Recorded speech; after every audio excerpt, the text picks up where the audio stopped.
Oh, a classic nuclear heat engine. Classy choice. Just a personal preference. Her name's Mistletoe.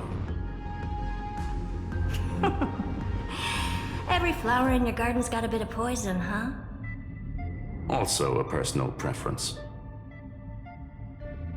It reminds me of the last time when we tangled with that Punklorian brat. What did she call this kind of infiltration tool again? Right. Dirty data shell. It wraps around the kernel to fool even top-tier firewalls.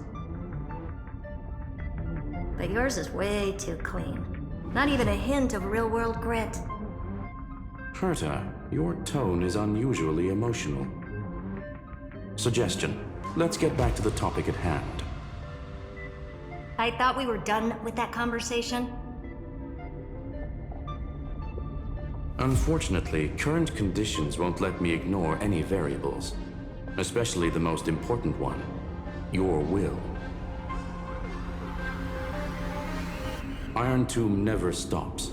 It is evolving faster than any of our worst projections.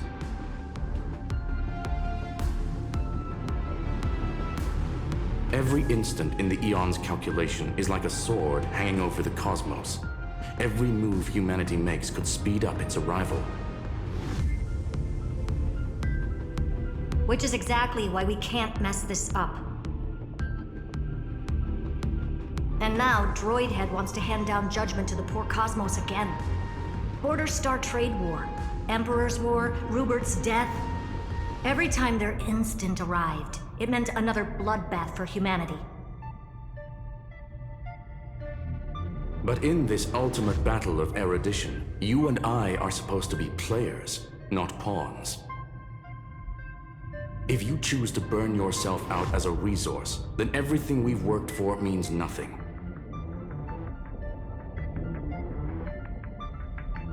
Herta, the cosmos won't just stand by and let a genius throw their life away.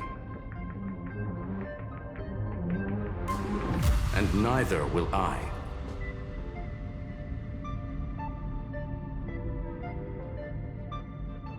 No need to kill the mood.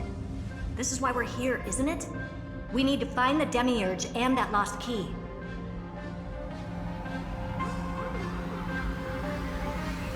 I'm not here to be a deliverer. I just want to beat Xandar and Droidhead.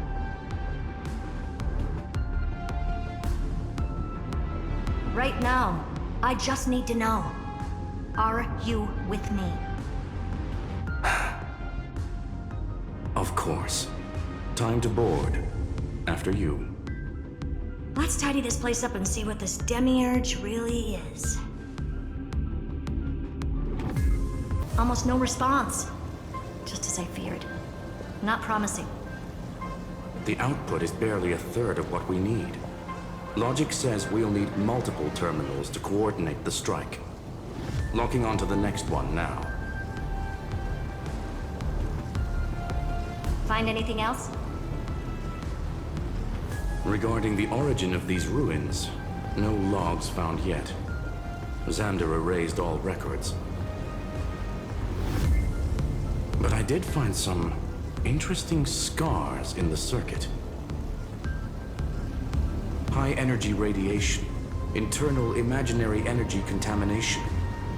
From what I know, there's only one thing that fits. Skip the science talk, Screwy. That thing only goes by one name.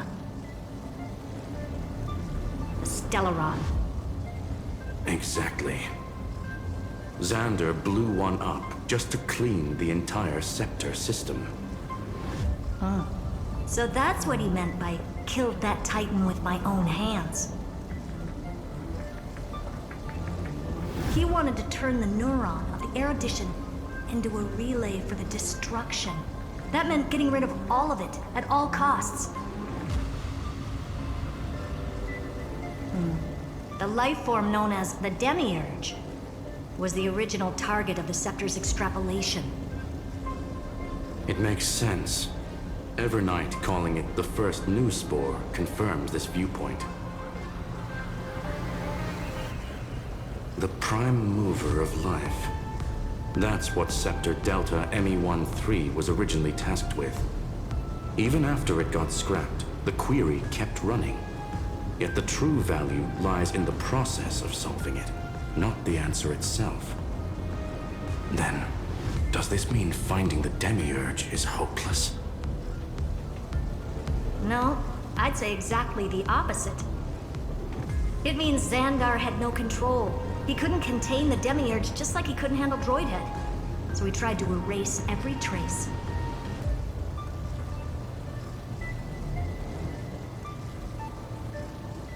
But he failed. It still left a mark. Trailblaze Archive 466. The data from Philia 093 clearly indicates that the Demiurge did in fact enter Amphorius's extrapolation. Inside that world, it was the 13th forgotten Titan, the one who listened to 30 million cycles of Cyrene's memory. But Evernight said the opposite. She believed that tomb was empty from the start. The nameless Titan never existed. The so-called listener was just a trap set by the Remembrance to steal the scepter. A mimetic entity full of theatrics. How much of what she's saying is true? Would an Eon really speak in circles like this? I doubt it. The Remembrance's behavior is certainly odd, but her assessment aligns with our current reality. Since we entered the Matrix, we haven't found a single clue pointing to the Demiurge. And that's the key, Screwy. Xandar's actions prove the Demiurge exists. But what Evernight said, and what we've actually seen all point to the opposite. So we have to assume that both are true. And if that's the case, then the contradiction leads us to... the truth. Exactly. One last terminal. One final key. Time to crack open the kernel. Operation authorized. Path energy readings. The erudition declining. The destruction surging. The remembrance 0.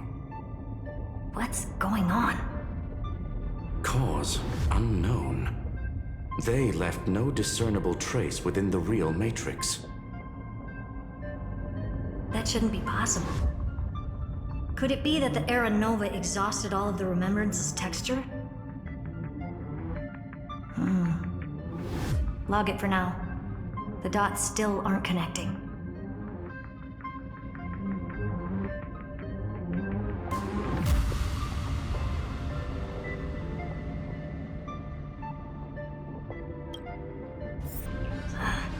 This repulsive force is unlike anything I've felt before.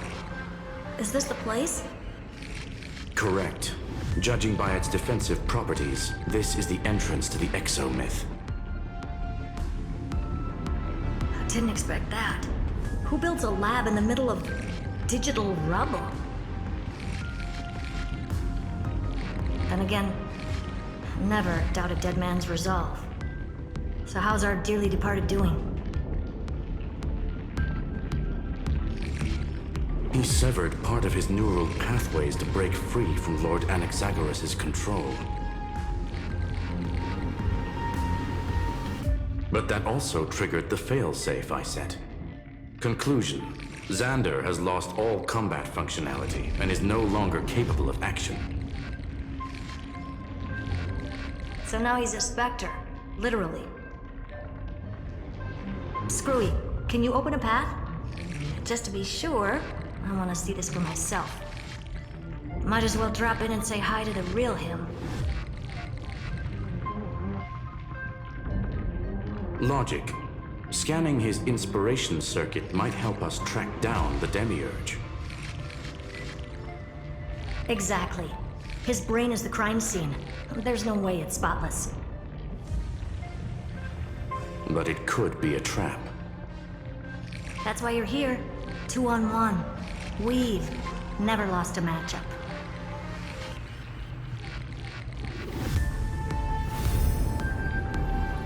I'm honored. The chronocognitive anchor is in place. Proceed when ready.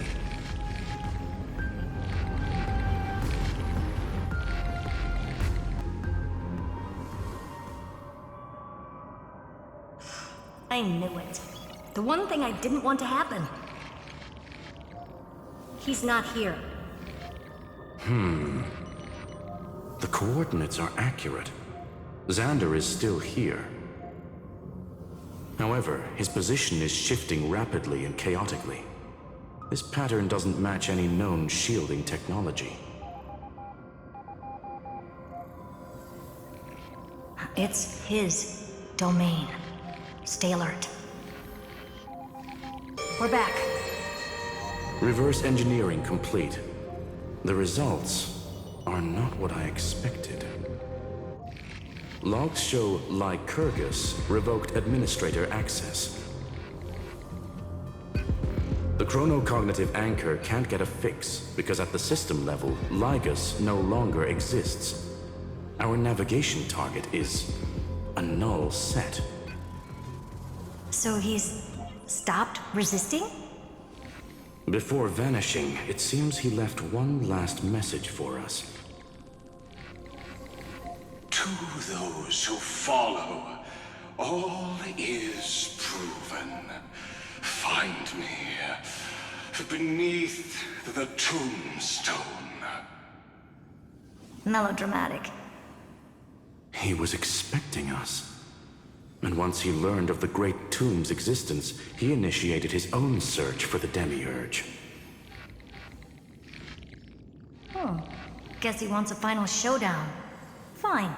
Let the old Intellitron dig his own grave. Just like he wants.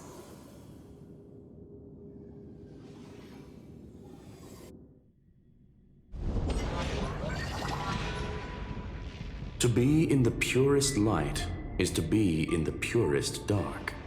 Nothing exists there. The Scepter's mainframe. Or maybe we should now call it the Lord Ravager's placenta. Unfortunately, we still haven't found anything. Really? I don't think so. Not finding anything is our biggest find. Please elaborate. If the Demiurge was destroyed, there'd be at least some bits of it left. I don't buy that a Stellaron could have blasted all the traces away as cleanly as a scalpel.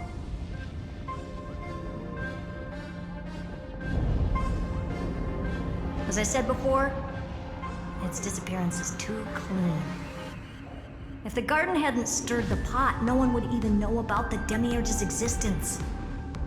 We're talking about the Scepter's original extrapolation goal. There's no way that nothing of it was left behind.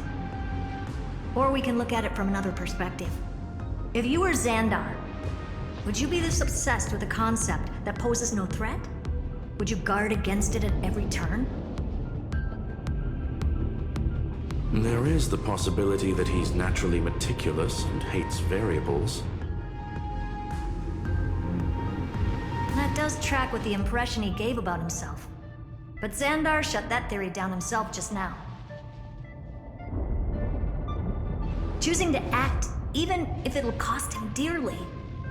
And we know that feeling well. The unknown is right in front of us. So we only have one choice. Solve it. You sound pretty convinced. Surely you already have a theory. Care to share? Of course. Though I don't have hard proof, I'm almost certain that the Demiurge has been in everyone's plain sight all this time. Yet, they were mistaken for someone else. That'd make the most sense. Why was the room empty? Because the person locked in there had run away ages ago. But they were weak and small and had no presence whatsoever. Even the old Intellitron didn't notice them. Which also means there's a high chance that their powers are minuscule and cannot alter the outcome of the battle at all.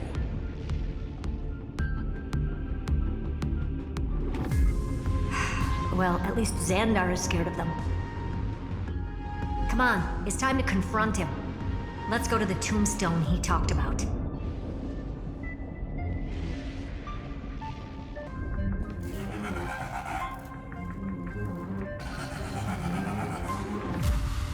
Nothing but a head left? Oh, who'd have thought you'd look this bad in real life? My elated greetings. Welcome, you two. I'm very happy that you responded to my final words. All this tombstone and final words. Did you end yourself to atone for your guilt or something? Iron Tomb is already powerful enough.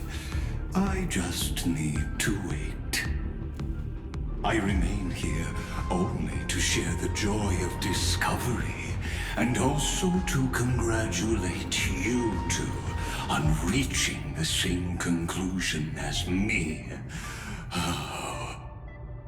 The conclusion regarding the truth of Amphorius's heart. End this charade already. That Amphorius's heart you're talking about is just a missing demiurge.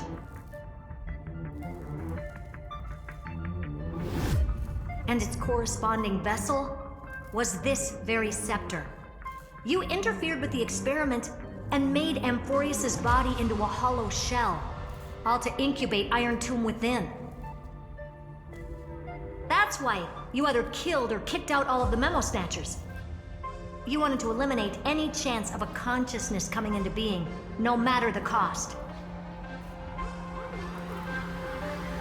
Even the strongest wall can fall to a single crack.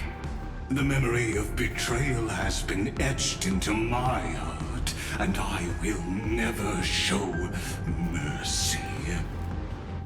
Now, the perfect vessel has already fused with Amphorius's body. Unfortunately for you, the answer is all but revealed regarding who the Demiurge is.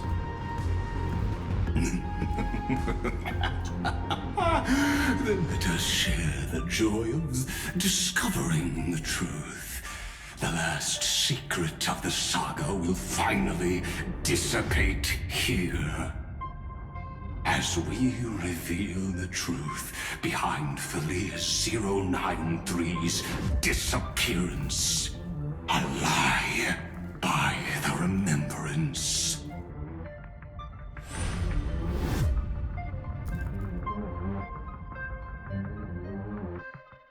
But where should I start with the story about me?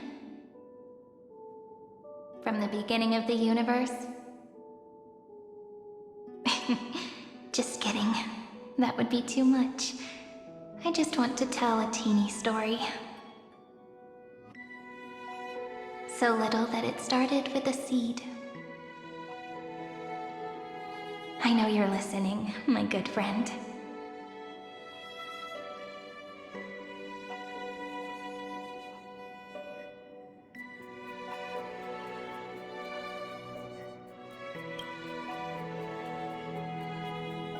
The god in my dream told me that the world sprouted from a seed. It grew into a great tree named Amphorius, and time became its branches and leaves, basking in the light. What a coincidence. Dappled light coming through the leaves is my first memory as well. On a very ordinary early morning, beneath the village's biggest tree. The daughter of Ide Silicii quietly came into this world. What a moving opening. A loud cry was the first gift the child gave to the world. prophecy's fulfilled, the villagers say. This child is a gift from the Titans. Pink hair and sharp ears, she was born to be the priest of time. The Titans also gave their blessings. You shall fade when the flowers bloom, for every ending begets a beginning. Flowers will bloom and wilt. What a beautiful ending. This page concluded in laughter. Cry loud, child. Let your voice reach Orynyx.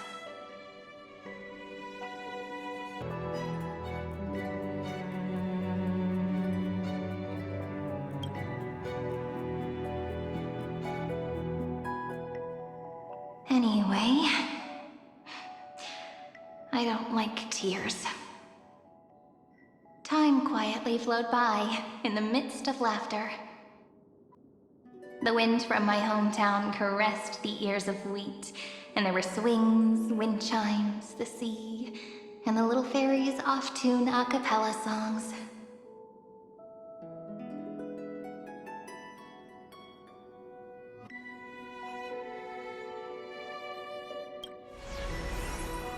But the name Ide Celestii came from the unpleasant sorrows of the gods.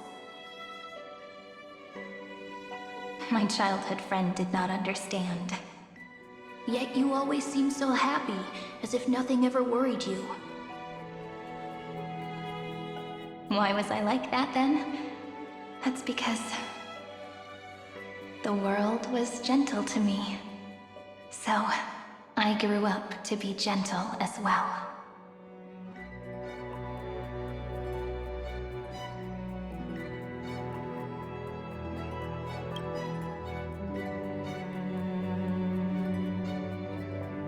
But fate was fickle, and it urged the child to grow up, to grow bigger and bigger, and to go to places far away. Just like how the crumbling world could not preserve an eternal hometown. Just as the ballad Blown on the Breeze says, losses are a constant on the flame chase journey.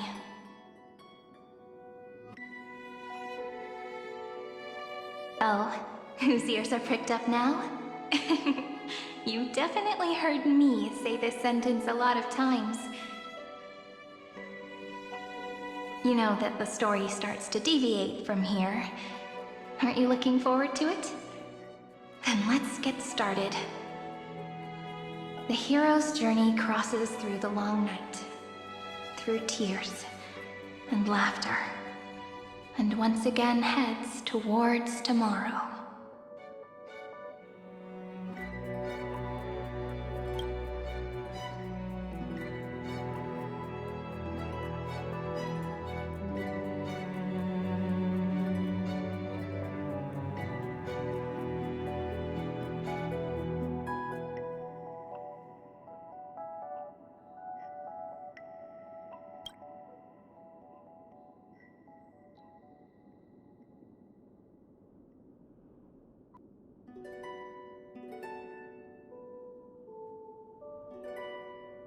Correction.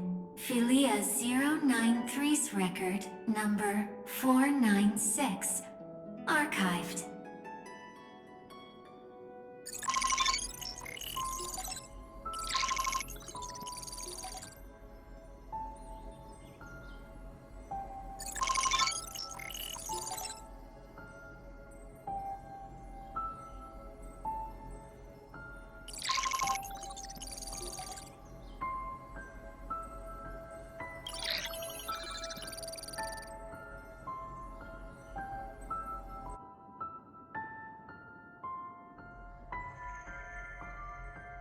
Hi, miss me yet? I'm just messing with you. This is the first time I have met you. And it looks like it'll also be the last. Philia 093. Since we don't have all day, let's get started, shall we? always, I'll read this book to you. That way it won't just be Cyrene's memories alone. Where should I start this time? Let me see. Formatting complete. 0, 9, 3. Size. Grayscale. Proportions. Threshold. Outputting analysis result.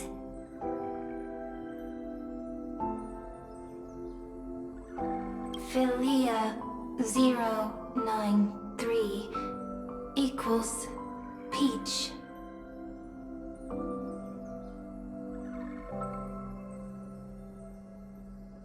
Peach's record. Number 8128. Archived.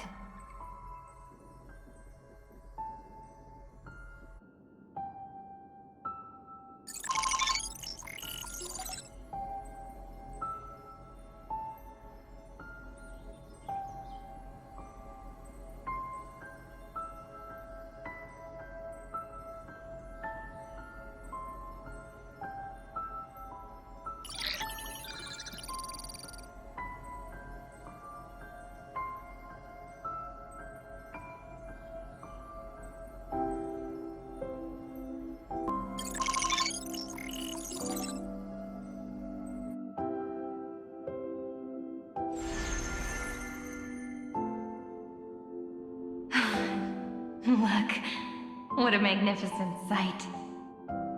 Comment. Peach. Even this classical world contains a futuristic palace like this. Would ID Silicii end up looking like this after a few thousand years? Conclusion. It won't. I want to share a story with you this time. I saw a little nymph on my way here. It was on a fallen wheat stalk, and it glowed under the sunlight. It was incredible. I forgot all my pains at that moment and just stared at it in a trance. Record. Peach is on the ground. I wonder, did every Cyrene in the past feel that the nymph was beautiful? Would they also have recorded that scene into the Eternal Saga? So, could you give me more time, please? I want to leave behind more memories for the future. Formatting complete. Bye, Peach.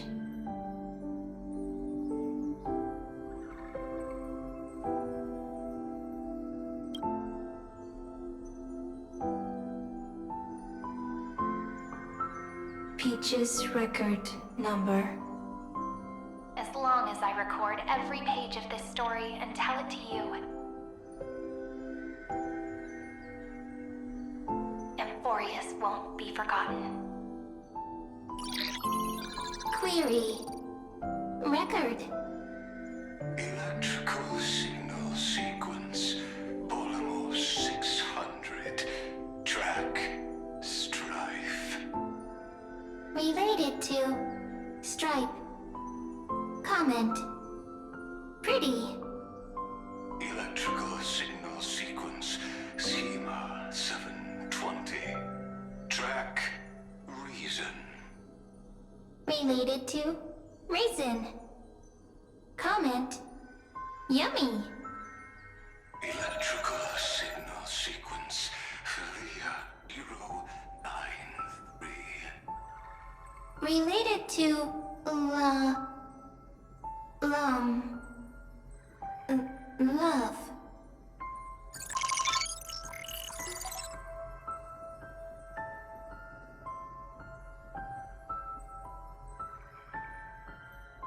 Comment. Peach equals love?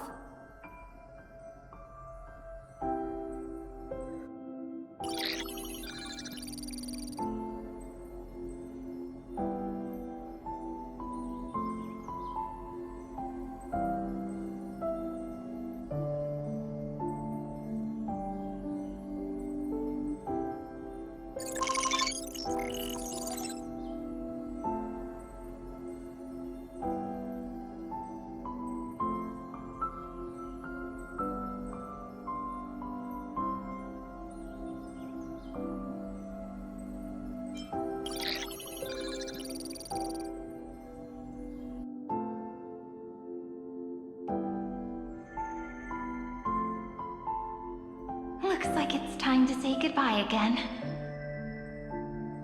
Bye, Peach. Before I was even aware of it, this book had already recorded too many emotions. Every page has become so heavy. Conclusion. Books are meant to be light, not heavy. I've started to feel uneasy whenever I take it into my hands. Peach, uneasy? Formatting progress, 94.423%. How many times has it been? It faithfully fulfills its duty, activating and formatting. Conclusion. Progress. Bad. If I can only write the same ending every time I lift my pen, then is this weighty saga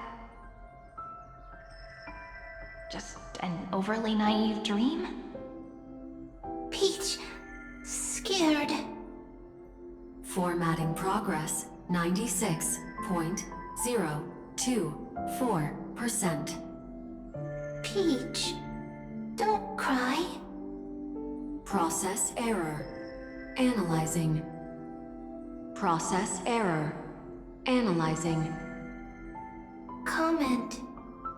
I'm here. Process error. Analyzing. Really? Are you encouraging me? Peach, happy. Thank you. I'm sorry for making you see this embarrassing side of me.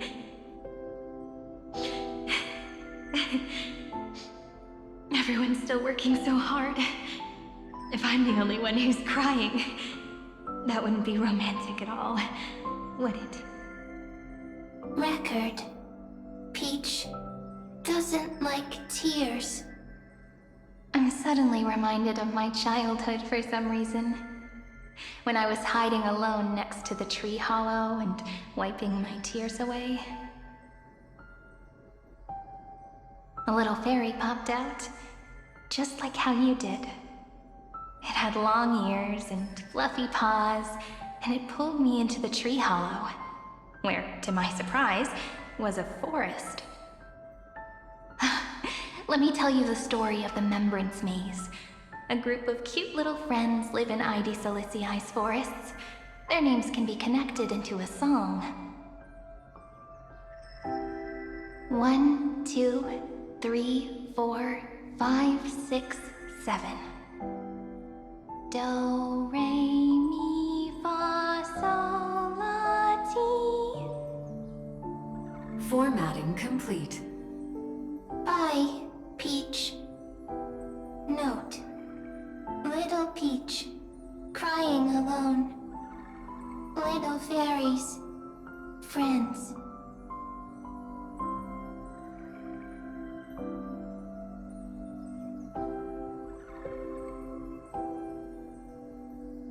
Save.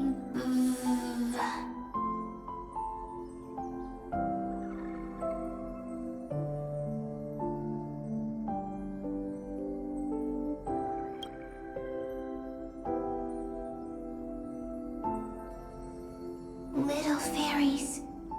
Good friends. Bye-bye.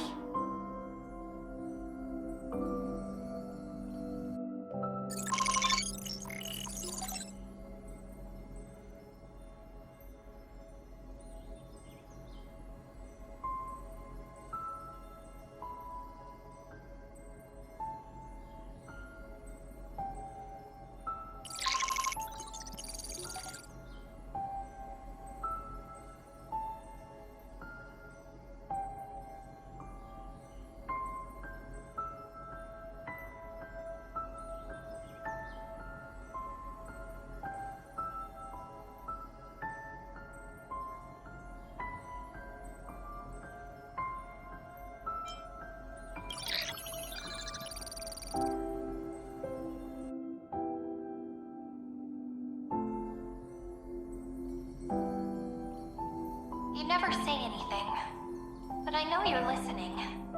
Every story I've told is like a little key that opened a door in your heart, no? Me! Little fairies! Happy! Speaking easy! I can!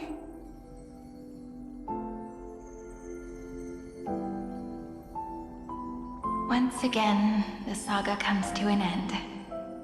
Everything is deathly silent, just like this very moment. Shh! You speak! I listen. This time, too. Sitting together. Now that I look back, there was a period when I got really sentimental. Sentimental. Stories have sentiments. I was so anxious, trying to find as many different memories as possible, hoping to bring some change to this unchanging destiny, and find the way out of this maze. Peach, strange. But I won't do that anymore now. Why unhappy? Formatting progress 73.998%. I'm here. Don't be scared. Process error. Analyzing. Won't allow it to interrupt you. Always sitting together. No need to feel sorry for me, good friend. If there are no new blank spaces, how can a saga continue? Blank spaces? What's that? I'm actually really lucky, you know? During the long years I've spent waiting for the deliverer, I've always had you here as an audience. Isn't that already enough? Not enough, not enough! Peach, don't leave! Now I can rest in peace in the past. As for when tomorrow will come, I'll have to ask the next Cyrene to continue our watch. Peach left. If there are no new blank spaces, how can a saga continue?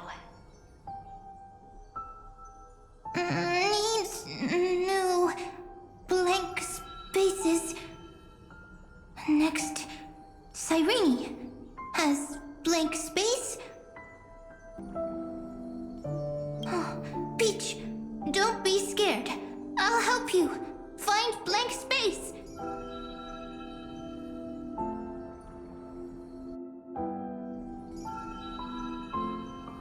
Cyrene is Peach, is love. So, first there is love, then there is Cyrene, then there is blank space. Query, love. The developmental trends of the erudition have nothing to do with creating a consciousness. Those underlying principles are, in fact, contradictory. Not having a consciousness means not having the foundations of a heart, making them unable to obtain real emotions. Huh? Consciousness? Emotions? Feel sad. Oh, don't understand. Query, Cyrene?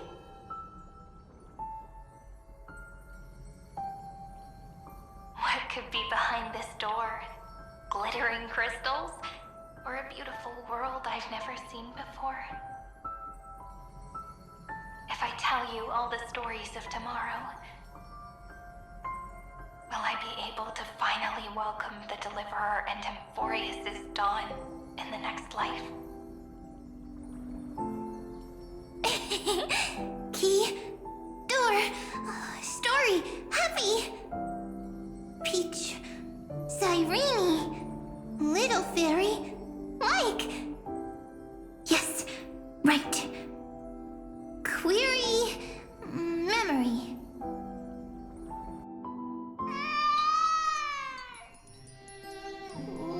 Wah! Wah!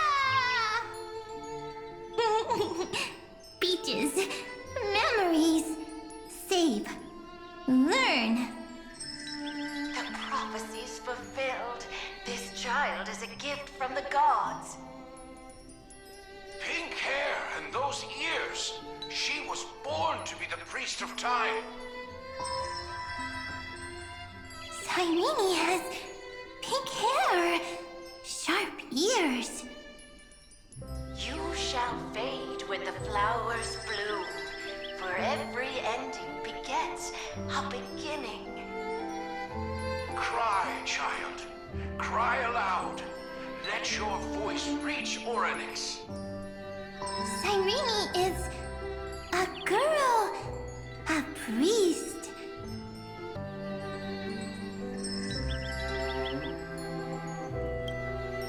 Easy. I learn. Anyway, I don't like tears.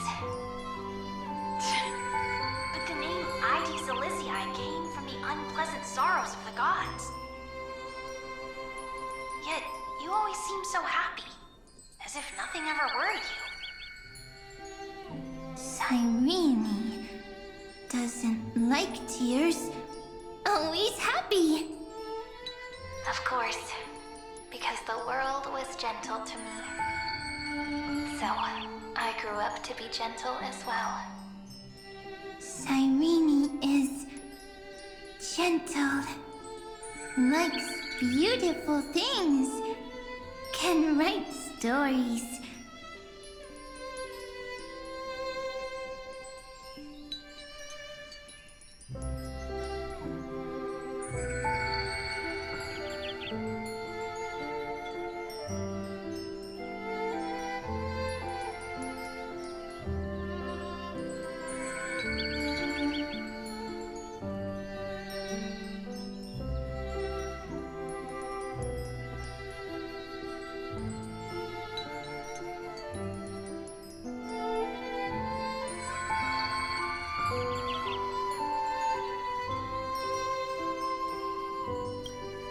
Easy.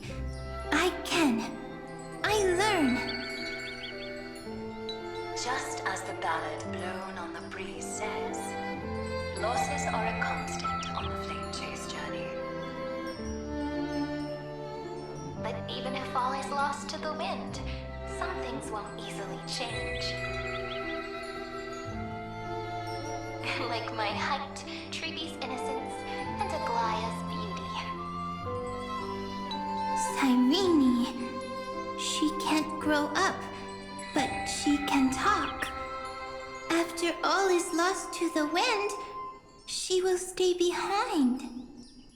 Cyrene is, at the end of every sentence, always laughing, like a little tail.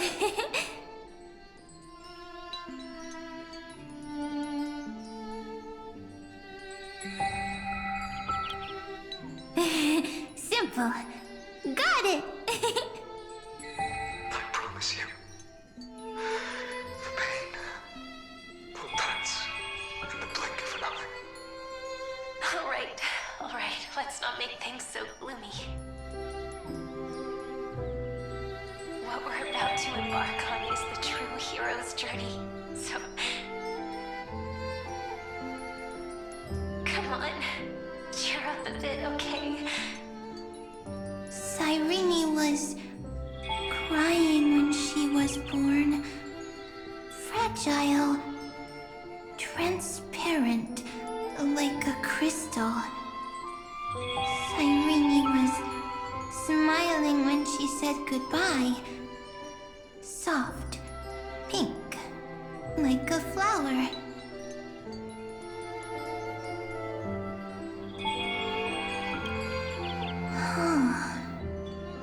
The later memories disappeared? Invisible? Or disappeared? Ah, I got it! Is this a blank space? So, next Cyrene is blank space. Then... as long as there are two Cyrenes, then there will always be blank space, and Peach will always be here.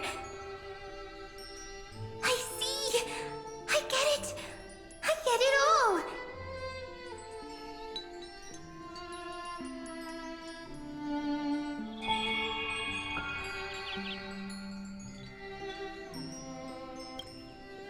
Cyrene's memories. I will preserve them all!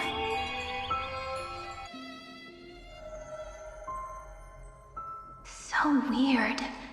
I can't see you, but I get this feeling that you grew up. Hi. Miss me yet? It just feels like you are a bit more mature. Yes. Mature. Beautiful. Like you. Now, I can listen, talk, read, and write. I can dance. I can sing. Also, I can tell stories. Storytelling is what makes Cyrene, Cyrene. So, I'm going to tell you stories today. A story I wrote myself.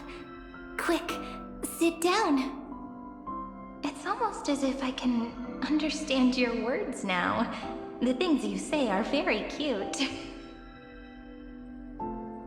Once upon a time, there was a flawless crystal flower that sparkled with light, like Peach's every story.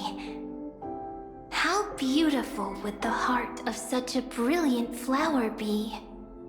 A little fairy was curious and wanted to know.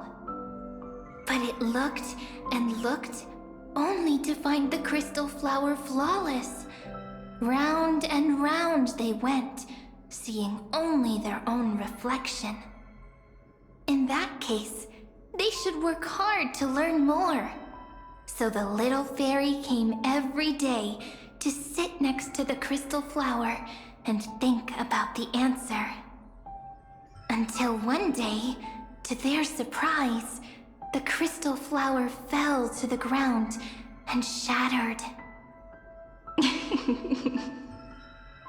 The little fairy was so sad, but they immediately discovered that there was a light among the broken pieces.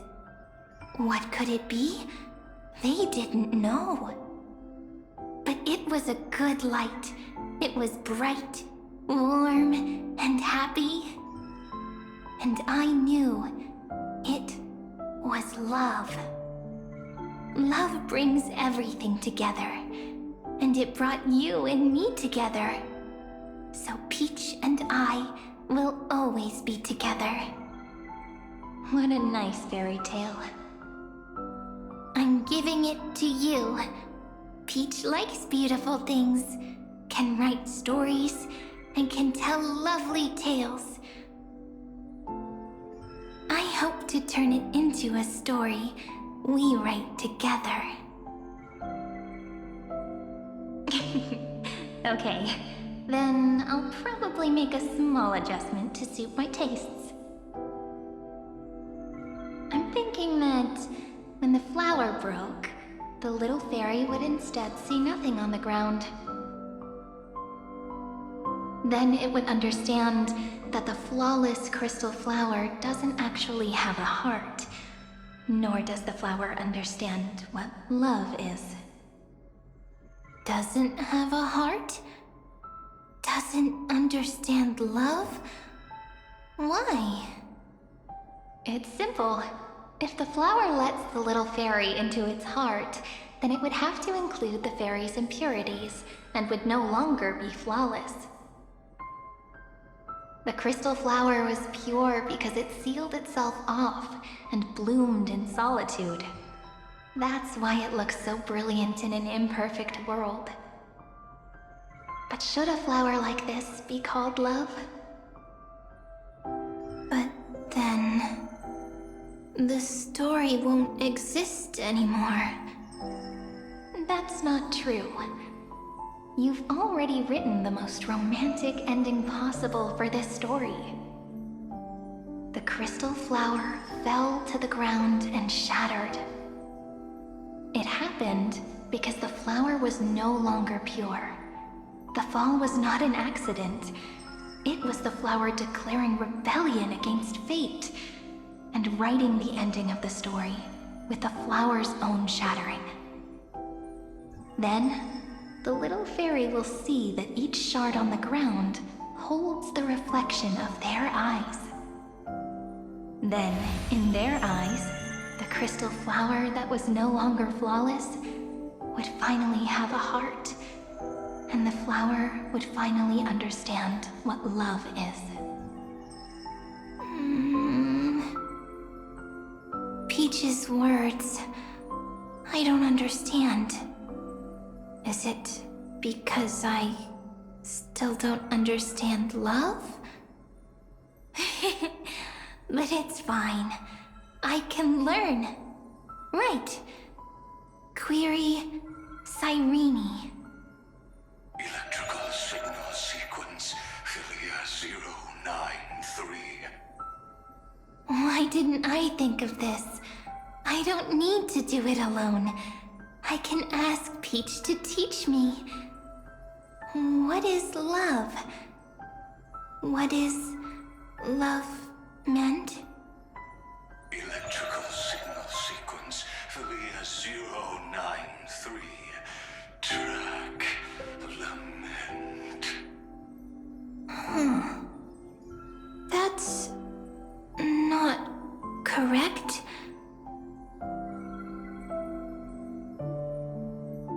The developmental trends of the erudition have nothing to do with creating a consciousness. Those underlying principles are, in fact, contradictory. Not having a consciousness means not having the foundation of a heart, making them unable to obtain real emotions. However, that does not hinder the factors from learning and recognizing emotional responses, then communicating with life forms via imitation.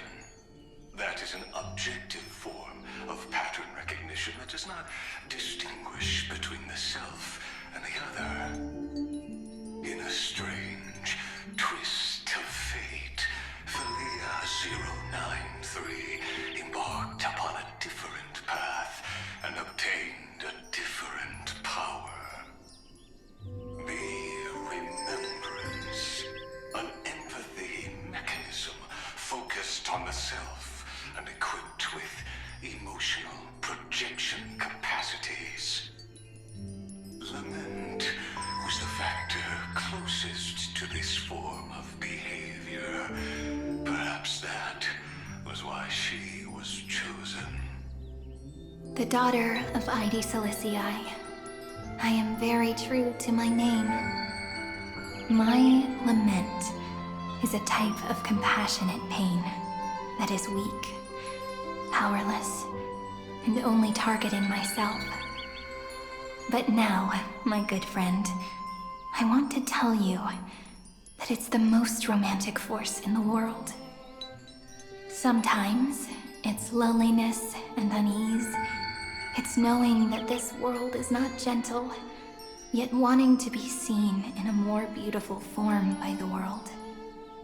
Sometimes, it's unwillingness and regret.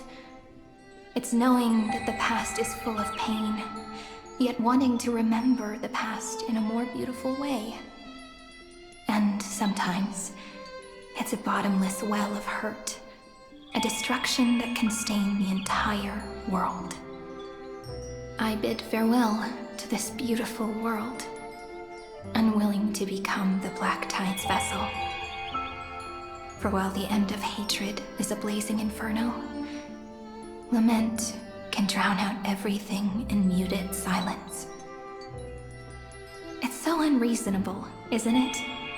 Yet when hatred drove everything apart, and love did not yet exist in this world, only lament, the first emotion that fought against the pain of separation, could stall the destruction's steps.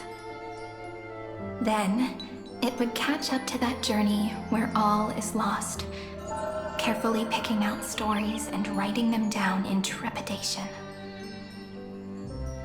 Look at these stories I wrote. Every page is full of tenderness and joy. But only the author knows how much struggle and agony lie beyond the pages. But I am no author. I'm a girl who'll never get to grow up. I only tell stories that people like to hear. In them, the world tucks away its scars and smiles for all to see. My entire life spent inside this little story. I can't wipe away my tears, and I can't bring the world victory. But maybe, in these unchanging retellings of the story, my lament might be able to touch upon the divine and reach their tender heart at some point. I hope that what flows out from that cut will not be blood, but a tear, warm and wet. And that tear would fall and create the first ripples. Then, people would see every beautiful thing reflected in that ripple. It'll be all the remembrances within this story.